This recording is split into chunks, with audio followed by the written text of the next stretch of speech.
السلام عليكم. وأنا السلام دمان أصحابتي ذا كودرك جو يكود وجو دمان وأنا سلامي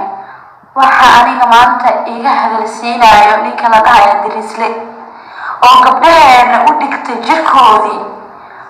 anaga waxaan nahay dadkii boqol dad islaan dad Soomaali waa dad boqolkiiba boqol islaan ma ahayn dad gabdhahooda jirkooda qaawan ma ahayn gabdho oo jirkooda dunida istusaan inay qaawan yihiin xataa tii isqaawisa madaxeedu wuu asturan yahay ninka Dirisle la dhahayo waxaan baxaya oo afka barto waxaan baxaya ma ahan inaad ku soo aanbaxdo gabdhaha Soomaaliyeed inaad ku soo aanbaxdo maaha absolutely inaad ku soo aanbaxdo maaha waa inaad hadaa soo aanbaxayso kartidaada iyo awoodaada aad kaashataa ma ahan gabar Soomaaliyeed oo walaasha oo hooyada oo eedada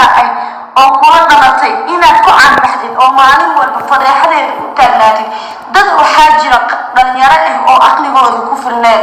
oo u duubaan fiidiyoyaasha gurigooda uga duubaan inay gabadha caadi uga dhigaan wax caadi haddana ka soo xadaan adiga ku soo diraan hadda maalin walba waxaa ku andaacdoontaa dadba ay ii soo diro Cabdirasaaq hebeloowa igu qoran islaamkayga aniga waxaa rabaa horumar ma ahan inuu qof kale horumar ku gaarsiiyo maaha waxaas horumar ma aha waa gabdhaheena anaga gabdhaana waa inaan ka hadalnaa ninka maalin walba fadeexeysanayo waayo qofkii usha maanta adiga walaasha ku dhacay gumadkeedina adiga ugu yaala waayo waxa ugu gubtay ugu kululaaday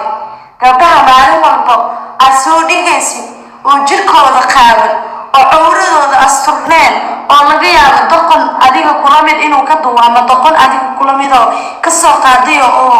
inay ku soo xata laga yaabo snaapka ugu soo dirto yaa